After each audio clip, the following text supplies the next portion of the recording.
नगर मनमाड अपघात मृत्यू प्रकरणी दोषी अधिकाऱ्यांविरोधात तात्काळ मनुष्यवधाचा गुन्हा दाखल करून दोषींना सेवेतून बडतर्फ करा, अन्यथा 7 दिवसात कारवाई न झाल्यास कुठलीही सूचना न देता राहुरी नगर मनमाड रस्त्यावर तीव्र आंदोलन केलं जाईल आणि त्यास प्रशासन जबाबदार राहील, असा इशारा माजी मंत्री प्राजक्तदादा तनपुरे यांनी दिला आहे. राहुरीच्या तहसील कचेरीसमोर मृतांच्या नातेवाईकांनी आणि तालुक्यातील नागरिकांनी मोठ्या संख्येनं उपस्थित राहून दशक्रिया विधी मोर्चा केला. यावेळी मृत व्यक्तीच्या नातेवाईकांनी शासनाच्या विरोधात निषेधात डोक्याचे मुंडन केले. नगर मनमाड राज्य मार्गावर सुभद्रा जगदाने, निवृत्त कला शिक्षक प्रकाश दत्तू साबळे, ज्ञानदेव बलमे यांचे अपघाती निधन झाले. नगर मनमाड राज्य मार्गावर होत असलेल्या अपघाताबाबत जाब विचारण्यासाठी माजी मंत्री प्राजक्त तनपुरे यांच्या नेतृत्वाखाली मोर्चाचे आयोजन करण्यात आले. नगर मनमाड महामार्गावर गेल्या आठवड्याभरात 3 ते 4 जणांचा बळी गेला. या रस्त्यावर मोठमोठे खड्डे पडले आहेत. दररोज हजारो मोटरसायकलस्वार, पादचारी आणि मोठी अवजड वाहने यांची वाहतूक चालू असते. रस्त्यावर खड्डे पडल्याने अपघाताची संख्या वाढते आहे. राहुरी तालुक्यातील आणि शहरातील नागरिकांच्या वतीनं विविध सामाजिक संघटना आणि कार्यकर्त्यांनी राहुरी पोलीस आणि तहसील कार्यालयावर मोर्चा काढला होता. यावेळी माजी मंत्री प्राजक्तदादा तनपुरे यांनी सरकारला खडे बोल सुनावले. प्राजक्त तनपुरे यांनी म्हटले की अपघातग्रस्त कुटुंबाला न्याय मिळाला पाहिजे. या रस्त्यावर अपघातात एवढे बळी पडू नयेत.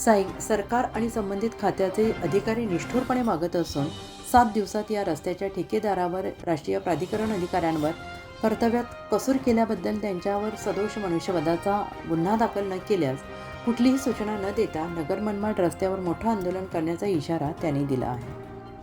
यावेळी प्रास्ताविक भाषण निलेश जगदाने यांनी केलं. यावेळी ज्ञानेश्वर राक्षे, ज्ञानेश्वर जगदाने, बाळासाहेब आढा, विजय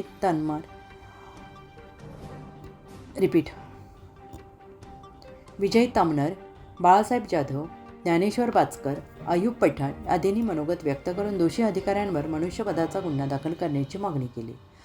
यावेळी जिल्हा परिषदेचे माजी अध्यक्ष बाबासाहेब भिटे, माजी नगराध्यक्ष ताराचंद पाटील तनपुरे, किशोर पतसंस्थेचे अध्यक्ष सागर तनपुरे, पंचायत समितीचे माजी सभापती रवींद्र आढाव, कृषी उत्पन्न बाजार समितीचे उपसभापती बाळासाहेब आढाव, संचालक दत्तात्रय कवाणी, नगरसेवक अनिल कासार, नंदकुमार तनपुरे, सोन्याबापू जगधने, मजूर फेडरेशनचे माजी संचालक विलास शिरसाट, वसंत जगधने, सोहम जगधने, कांतीलाल जगधने, दत्ता जोगदंड, धनंजय मोटे, सुरेश आघाव, महेश उदावंत, साईनाथ जगधने, नंदकुमार वैरागर, सूर्यकांत वागचौरे, दिलीप गोसावी, ज्ञानेश्वर बाचकर, चंद्रकांत जगधने, अरुण साळवे, दादू साळवे, आकाश ससाने, असफ पठाण, रामभाऊ तोडमल, बाळासाहेब गुंडे, नगरसेवक गजानन सातभाई, रवींद्र तनपुरे, संतोष आढाव, राजेंद्र बोरकर, कैलास घुगे, संदीप निकम, सचिन बुरुडे आदी नागरिक कार्यकर्ते मोठ्या संख्येनं उपस्थित होते.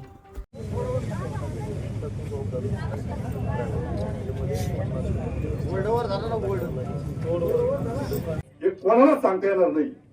अत्यंत वाईट आणि वितरावक अशी परिस्थिती तयार झालेली आहे.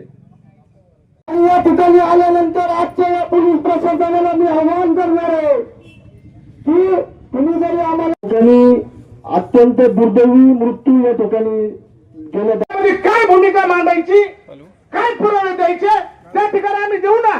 पोलीस प्रशासनाला या ठिकाणी कुठलाही त्रास होणार नाही.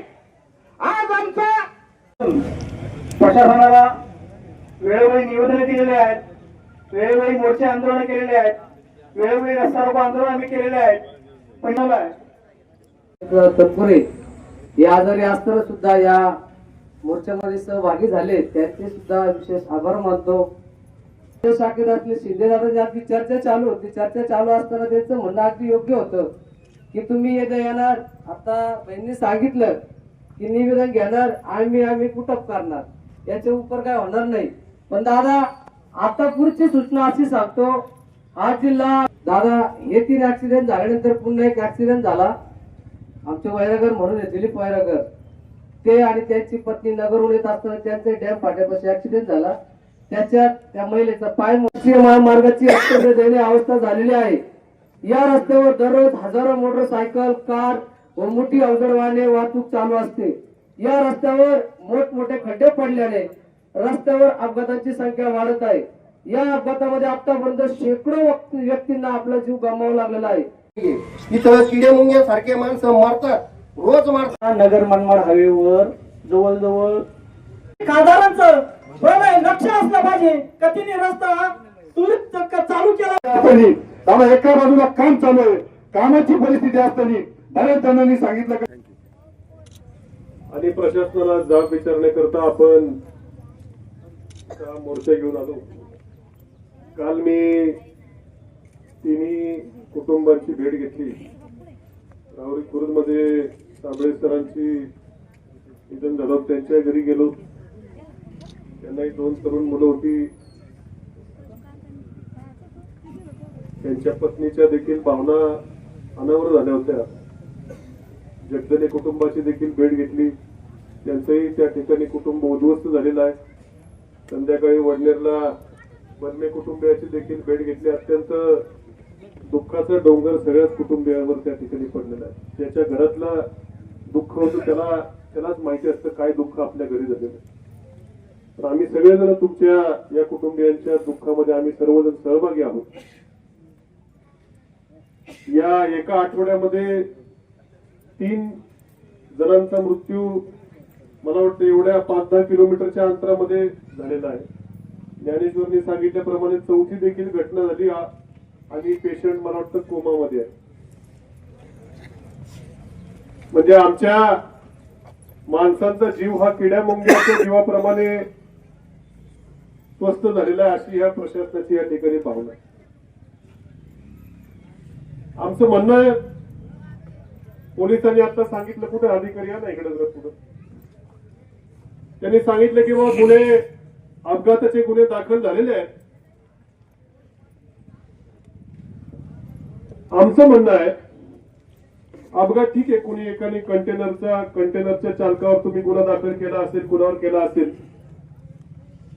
पण याला एवढंच कारण पुरेसं नाहीये. या रस्त्याची जी अवस्था झालेली आहे, माझ्या माहितीनुसार पावसाळा पडल्यावरती रस्त्याला खड्डे पडतात, म्हणून पावसाळ्याच्या अगोदर या रस्त्याच्या डागडुजीचं मेंटेनन्स ज्याला आपण म्हणतो त्याचं काम हे झालं होतं. खड्डे बुजून पॅच मारण्याचं काम बऱ्यापैकी झालं होतं. किती कोटीचं काम मला माहित नाही, पण कोटीमध्येच काम असणार. एवढे कोट्यवधी रुपये तुम्ही पॅचवर्क केला, मेंटेनन्स केलं, ते गेले कुठं? ही जबाबदारी कुणाची आहे? हे खड्डे भरले पण ते लगेच पहिल्या पावसात उखडून गेले. या जनतेच्या पैशाचा अपव्यय झाला. पैशाचा एक वेळ ठीक आहे, पण 3 बहुमोल जीव त्याच्यामुळे गेलेले आहेत. हे नुसतं काही कंटेनरचा ड्रायव्हर याला कारणीभूत नाही, तर ज्या अधिकाऱ्यांनी याच्यामध्ये पैसे खाल्ले ते अधिकारी देखील याला जबाबदार तेवढ्याच प्रकरण आहे.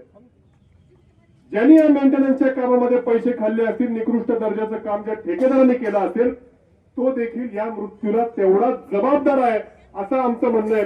आणि म्हणून आरोपी म्हणून तो ठेकेदार असेल किंवा ज्या अधिकाऱ्यांचं काम होतं हे काम नीट चाललंय का नाही बघायचं, त्या अधिकाऱ्यांवरती गुन्हा दाखल करा, हे आमचं म्हणणं आहे. बरोबर आहे का नाही? तुम्ही आम्हाला कायद्याच्या पळवाटा सांगू नका. 3 जीव तर ह्या आठवड्यामध्ये गेलेत, परंतु गेल्या 2-4 वर्षात बघितलं तर 1000च्या जवळपास आकडा गेलेला आहे. एवढे लोक मरतात. आमच्या जीवनाची काही किंमत आहे का नाही? काय कमीत कमी एखादा गुन्हा दाखल झाल्यावरती पुढचा अधिकारी काळजी घेईल की नको बाबा, आपण जर याच्यामध्ये पैसे खाल्ली, माती खाल्ली, लोकांचे जीव गेले तर आपल्या नोकरीला धोका होईल. आज जर पुढच्या अधिकाऱ्यावर बसेल, म्हणून आमचं म्हणणं आहे त्या अधिकाऱ्यांवर देखील आज गुन्हा दाखल झाला पाहिजे म्हणजे पाहिजे. म्हणजे या तालुक्यातल्या जिल्ह्यातल्या आमच्या जीवाचं मोलच राहिलेलं नाही. काय मेली माणसं जाऊ द्या, एखादा मोर्चा येतो, भानगड होतात, परत हाय तसंच पहिल्यासारखं चालू आहे. मी खरं याच्यामध्ये आपल्याला सांगू इच्छितो की आता ठीक आहे, रस्त्याचं काम परत टेंडर झालेलं आहे, नवीन रस्त्याचं काम होईल. आमचे खासदार निलेश लंके साहेबांनी दोनदा त्या ठिकाणी उपोषण केलं होतं या रस्त्याचं काम चालू व्हावं म्हणून. शेवटी लोकप्रतिनिधी म्हणून आम्ही आमच्या मागण्या मांडत असतो, पण अधिकाऱ्यांचं काम आहे, जेव्हा काम मंजूर होतं त्यावेळेस ते चांगल्या प्रकारे होणं. जर एवढे कोट्यावधी रुपये खर्च करून लगेच माणसांचे जीव जात असतील तर या अधिकाऱ्यांना आपण दोषी का धरू नये? चूक नाही का त्यांची? चूक आहे ना. चूक असेल तर मग शिक्षा फक्त त्या कंटेनरवाल्याला तुम्ही 2-4 दिवस आत राहील, इन्शुरन्सचे पैसे मिळतील, काय होणार नाही पुढे काय. पण अधिकाऱ्यावरती गुन्हा दाखल झाला तर पुढच्या अधिकारी त्या ठिकाणी दबावात राहतील आणि पुढच्या आमच्या माणसांचे जीव वाचतील हा आमचा त्याच्यामध्ये हेतू आहे. आज आता मला साहेब म्हणले की आम्ही ज्यांनी कोणी फिर्याद दिली होती ते पुरवणी जबाब आम्ही देतो. कारण पहिल्या आरोपीमध्ये फक्त तुम्ही ठेकेदाराचं नाव घेतलं नसेल. आम्ही आज या ठिकाणी आता चर्चा झाल्याप्रमाणे पुरवणी जबाब मला वाटतं जे तुम्ही गुन्हा नोंदवला असेल आम्ही परत पुरवणी जबाब देतो. त्याच्यामध्ये आम्ही अधिकाऱ्यांचं नाव ठेकेदाराचं नाव टाकू. तुम्हाला या जबाबानंतर जर त्या अधिकाऱ्यांवरती गुन्हा दाखल होऊन त्यांना अटक झाली नाही, आम्ही हा असं नाही की बाबा आता आले मोर्चाला आणि गेले असं होणार नाही. याच्यामध्ये हा अत्यंत गंभीर प्रश्न आहे. आम्ही आज जबाब त्या ठिकाणी आमचं लिहून देतो. आम्ही त्या अधिकाऱ्यांचे नाव याच्यामध्ये टाकतो. पद असतील नावाने पण त्या पदाच्या अधिकाऱ्यांवरती पद टाकू. 7 दिवसाची आम्ही तुम्हाला या ठिकाणी मुदत देतो. 7 दिवसाची. 7 दिवसांमध्ये त्या अधिकाऱ्यावरती आम्ही जे जबाब दिला त्यानुसार तुम्ही गुन्हा नोंदवून त्याला अटक झाली पाहिजे किंवा तो बडतर्फ तरी झाला पाहिजे. हे जर 7 दिवसात झालं नाही तर मित्रांनो तुम्हाला सांगतो आपण आज रास्ता रोको मी म्हणलं नको. आपण रास्ता रोको करायचो. बरेच वाहतूक असते. वाहतूक जाम होईल. त्यातनं परत एखादा अपघात झाला तर आणखीन कोणाचा तरी जीव जायचा. या हेतूने मी रास्ता रोको नको म्हटलं. ठीक आहे आपण इथे येऊ. पण मात्र आम्ही लोकशाही मार्गाने इथं चाललोय. तुम्हाला निवेदन देतोय. पुरवणी जबाबामध्ये आमचं म्हणणं मांडून देतोय. 7 दिवसामध्ये त्या national highway authority of India याच्यात पीडब्ल्यूडी सार्वजनिक विभाग राज्य सरकारचा याच्यामध्ये काही संबंध. याच्यामध्ये केंद्र सरकार म्हणत नाही ते मोदी सरकार म्हणतात. त्यांचा संबंध आहे. राज्य सरकार त्याच्यात काही संबंध येत नाही. केंद्रातल्या सरकारचा याच्यामध्ये संबंध आहे. आम्ही तुम्हाला त्यांचं जे national highway authority of India म्हणून जे आहेत त्यांच्याकडे हे काम आहे आणि त्यांच्या अधिकाऱ्यांवरती आम्ही आज पुरवणी जबाब देतो. गुन्हा जर 7 दिवसामध्ये नोंदवला गेला नाही तर मात्र आज हे आम्ही काल नियोजन करून आलो. पण 7व्या दिवशी मात्र मोठ्या संख्येनं हजारोच्या संख्येनं नगर मनमाड रस्ता जाम केला जाईल आणि अजिबात मात्र त्या ठिकाणी उठणार नाही तेव्हा सांगतो. मरायचं किती म्हणजे किती जण मी तर मला शहीद झालेत. आता पण हजारो लोक गेलेत. आमच्या लोकांच्या जीवाची काहीतरी किंमत ठेवा. आणि एका अधिकाऱ्यावरती गुन्हा दाखल करायला एवढे हजारो लोक जर जात असतील आणि एका अधिकाऱ्यावरती जर सरकार गुन्हा दाखल करत नसेल तर आमचा संयम त्या ठिकाणी अजून राहणार नाही. आठवड्याभरामध्ये आम्ही नगर मनमाड हायवेवरती करायचं ना रस्ता रोको. अधिकाऱ्यावरती गुन्हा दाखल होऊन त्याला अटक तरी झाली पाहिजे किंवा शासनानं केंद्र सरकारनं त्याला बडतर्फ तरी केलं पाहिजे. या आमच्या मागण्या आहेत. पुरवणी जबाब त्यांनी घेतो बोललेले आहेत तो आपण जबाब देऊ. ज्यांनी कोणी तिन्ही गुन्ह्यामधल्या फिर्यादी दिल्या असतील त्यांनी तोपर्यंत आधी आपण पुरवणी जबाब देऊ आणि आठवड्याभरानंतर मात्र जर त्याला अटक झाली नाही तर मात्र आम्ही ऐकणार नाही. या ठिकाणी आम्ही आंदोलन त्या ठिकाणी तीव्र स्वरूपाचं आंदोलन मी सांगतो मी या ठिकाणी मागं हटणार नाही म्हणजे नाही अजिबात सांगतो. आमच्या लोकांचे जीव म्हणजे काय कवडी मोल किमतीचे नाहीत. या तिघांचे जीव गेले ह्याच्यातून काहीतरी पुढे निष्पन्न झालं पाहिजे ही आमची एक प्रामाणिक भावना आहे. या माध्यमातून ह्या सरकारला पोलीस प्रशासनाला या ठिकाणी मी अशा प्रकारे आज आपलं हे निवेदन दिलेलं आहे. आठवड्याभरामध्ये ते निर्णय घेतील अशी अपेक्षा आहे. नसलं तर मात्र खूप मोठा गोंधळ त्या ठिकाणी होईल. त्याला जबाबदार राज्य सरकारचे अधिकारी केंद्र सरकारचे अधिकारी असतील एवढंच सांगतो. थांबतो. धन्यवाद. उत्तर महाराष्ट्र न्यूज नेटवर्कसाठी अय्यूब पठाण, राहुरी तालुका प्रतिनिधी.